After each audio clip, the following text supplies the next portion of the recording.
Imagine a world in which suddenly all the tools disappear. All buildings, cars, and machinery, or even basic tools such as knives, hammers, and shovels vanish. What would the economy look like if we had to do all the work with our bare hands? This is the situation in which the hero of this story used to live. On a remote island there was a fisherman. Maybe fisherman is too generous, because in a world without tools, his fight for survival was to jump into the sea and make desperate attempts to catch fish with his bare hands. It was not an easy life. All this effort resulted in catching just one fish per day, which is just as much as he needed to survive.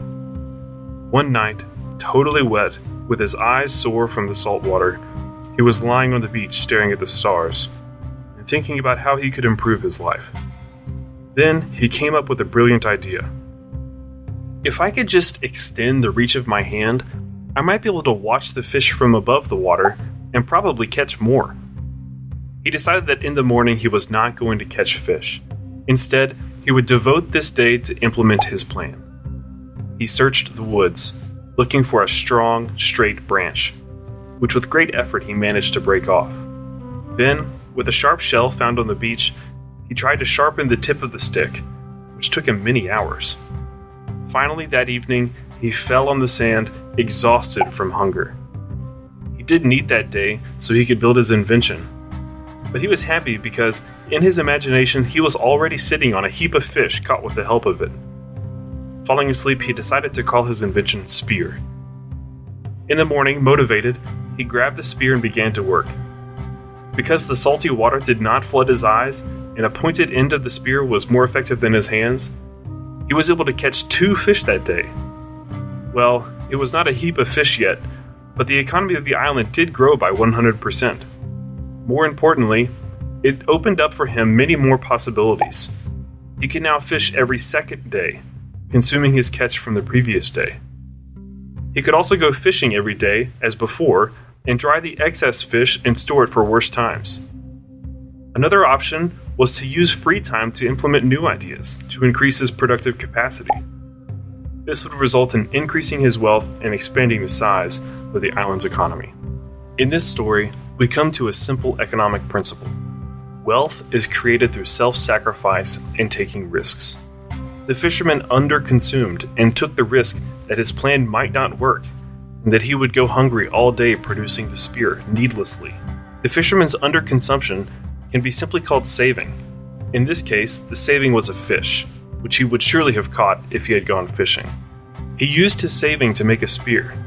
The spear is a capital good, because it is part of his saving, which has no value in itself for the fisherman, but it serves him to get what he really wants. After all, the fisherman does not want to have a spear, he wants to have the fish. Capital is therefore a part of his saving, which he spent on increasing his own productivity. Let's fast forward to our world to illustrate this example in real life. 2 friends got a very well-paying job in a company called Corporation X. The employer offered each of them $10,000 a month. Not believing his luck, one of them, let's call him Prodigal Pete, immediately bought a big house with a garden on credit. The monthly rent amounted to $3,000. He bought a luxury car, also on credit, for which he paid $2,000 a month. Bills for the apartment, the cost of the car use, hiring a gardener, and a cleaning lady amounted to another $2,000.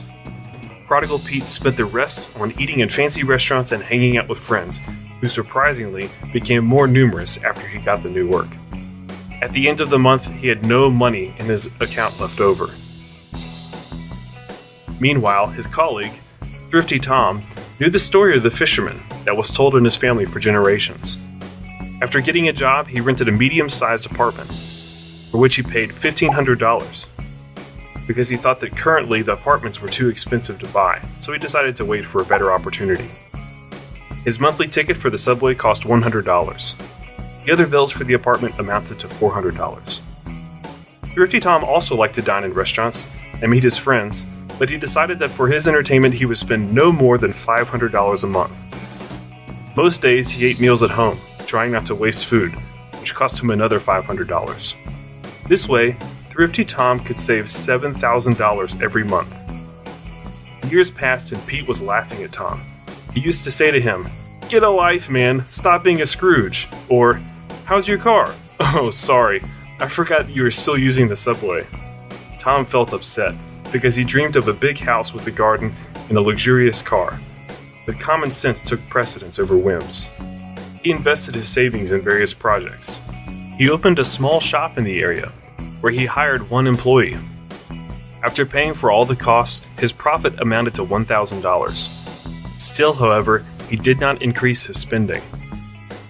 After some time, he opened a restaurant, from which he drew profit of $2,000. Later, he bought a bit of real estate, partly on loan, and he rented it to various companies as office space. His gains after his loan payments amounted to $4,000. Tom kept acting. After a while, gains from all of his projects were already $15,000. Suddenly, hard times fell upon Corporation X. Because of some bad choices and a global recession, it had to fire 2,000 employees. Among them were Pete and Tom. Tom suffered a slight scratch on his honor, because no one likes to be fired, but other than that, he didn't care too much about the situation. He had an income in the amount of $15,000 per month from his investments and a large amount of savings. Pete, in turn, panicked. The bank demanded payments on a loan, which Pete managed to pay only half. Friends invited him out for the first week, but when they saw that Pete had financial problems, the invites began to fade quickly. Pete borrowed money from family to survive, but during the economic crisis, no one wanted to accept him, and certainly not for the high salary he earned before. Finally, Pete decided to sell the house and car because he was not able to make the minimum payments. The value of the car, although it was in perfect condition, fell dramatically because it was a few years old and no one wanted to buy it because people kept their money uncertain of their future.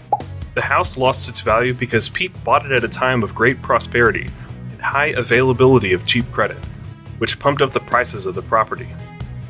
As a result, it turned out that the market price of his home and the car were as much as the value of the loans, which Pete still had to pay. Pete was really hurt by the fact that for so many years he was paying the loans and now he was left with nothing. He still had to sell because he needed the cash right away. After a few days, Tom called him and said that he would buy both the car and the house. During the transaction, they talked for a while as old friends. Pete told him about his situation, and Tom, as a man full of empathy, said, "Listen, my friend, I was just going for an early retirement. I need someone capable to take care of my business. I know you are a good specialist. How about I hire you for $3,000 a month?" Pete felt relieved. Finally, someone wanted to hire him, and he was no longer burdened with loans. He accepted the job from Tom, rented a small apartment, and began to save. The story of the fisherman was based on the excellent book by Peter and Andrew Schiff, How the Economy Grows and Why It Crashes. We encourage you to read it.